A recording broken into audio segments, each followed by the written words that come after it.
Anda telah mengunduh podcast yang dipaparkan oleh Pendeta Dr. Erastus Sabdono ini dari truth.id/voice. Selamat mendengarkan podcast ini. Shalom Bapak Ibu Saudara yang dikasihi Tuhan.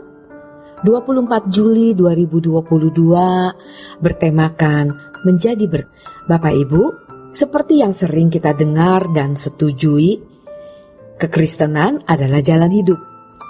Agama lain juga bisa mengatakan bahwa agamanya adalah jalan hidup.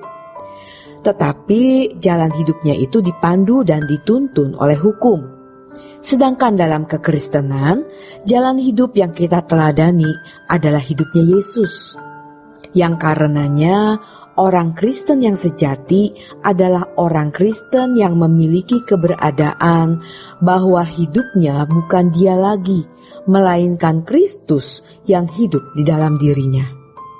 Artinya, gairah yang ada pada kita adalah gairah seperti yang ada pada Yesus. Spiritnya, semangatnya, cara berpikirnya adalah seperti yang dikenakan oleh Yesus. Dan salah satu ciri dari kehidupan Yesus adalah tinggal di dalam Bapa dan Bapa tinggal di dalam Dia. Seperti yang dikatakan di dalam Injil Yohanes, pasalnya yang ke-17 ayat 20 dan 21. Dia selalu bersama-sama dengan Bapa. Tidak ada pekerjaan yang dilakukan Yesus yang berasal dari dirinya sendiri. Ia melihat apa yang Bapa lakukan. Kalimat ini sebenarnya berarti bahwa segala sesuatu yang dilakukan Yesus selalu di dalam petunjuk dan komando Bapa. Ini juga berarti di dalam kehidupan Yesus ada persekutuan dengan Bapa, ada kebersamaan dengan Bapa yang tiada henti, terus-menerus dan berkesinambungan. Inilah dinamika hidup anak Allah standar. Model dari dinamika hidup anak manusia yang dikehendaki oleh Allah. Sejak Adam dan Hawa jatuh dalam dosa, tidak ada manusia yang memiliki dinamika hidup seperti itu. Hanya dicapai oleh Yesus, atau tepatnya itu dimulai dari anak manusia yang bernama Yesus. Jadi tidak ada manusia yang pernah memiliki dinamika hidup standar sebagai anak Allah. Adam dan Hawa juga gagal. Mereka tidak menuruti apa yang Allah kehendaki. Tidak hidup menurut petunjuk dan komando Elohim Yahweh. Yesus hidup di dalam petunjuk dan komando Bapa. Itulah sebabnya Yesus bisa berkata, "Makananku adalah melakukan kehendak Bapa dan menyelesaikan pekerjaannya." Bapak Ibu, kita semua tahu bahwa manusia hidup untuk mencari rejeki. Dari rejeki itulah manusia memiliki kehidupan, kelengkapan hidup, makan minum, kesenangan, kebahagiaan, dan lain sebagainya. Rejekiku, kata Tuhan Yesus, melakukan kehendak Bapa dan menyelesaikan pekerjaannya. Puji Tuhan, karena yang bisa melakukan kehidupan seperti itu, yang bisa memiliki dinamika hidup seperti itu, bukan hanya Yesus, melainkan juga orang-orang percaya yang diberi kesempatan untuk juga bisa memiliki dinamika hidup seperti yang dimilikinya. Karenanya firman Tuhan mengatakan di dalam Roma 8 ayat 29 bahwa Yesus menjadi yang sulung di antara banyak saudara. Artinya dia yang menjadi pionir, pemula, lalu ada yang bisa mengikutinya.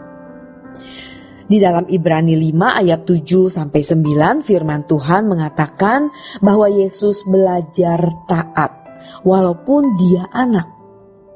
Tidak otomatis sampai dia bisa memiliki dinamika hidup standar kerajaan surga.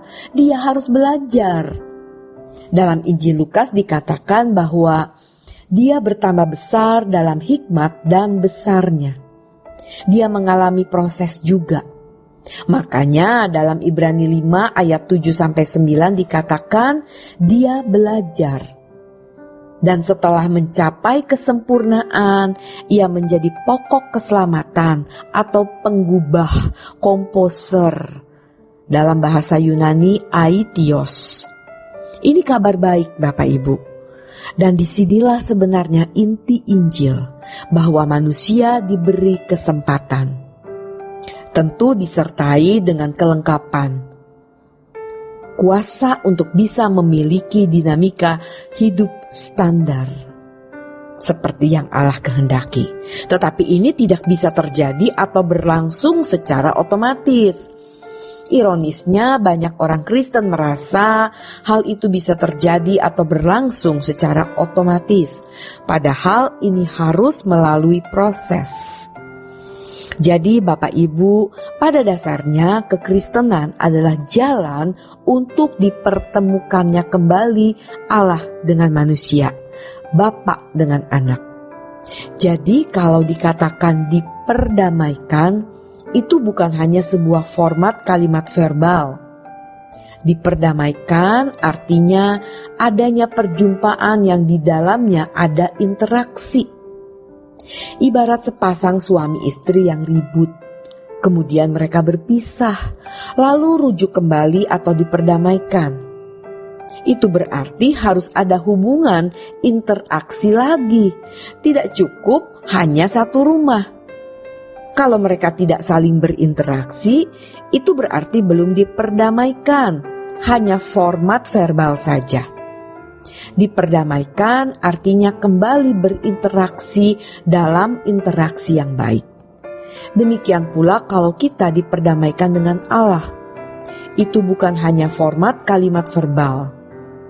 Kekristenan sudah biasa menerima format-format itu tanpa memiliki pengalaman real bagaimana hidup dalam berinteraksi dengan Allah. Tidak pernah dipersoalkan bagaimana dinamikanya. Jadi kalau bicara soal dinamika, itu hanya dinamika dalam ilmu teologi, dalam khasanah pikiran saja. Hanya dinalar, tetapi tidak dialami. Dan setan bisa meracuni pikiran orang Kristen, bahwa subjektivitas itu selalu dipandang negatif. Padahal, setiap orang itu memiliki subjektivitas yang unik dengan Allah.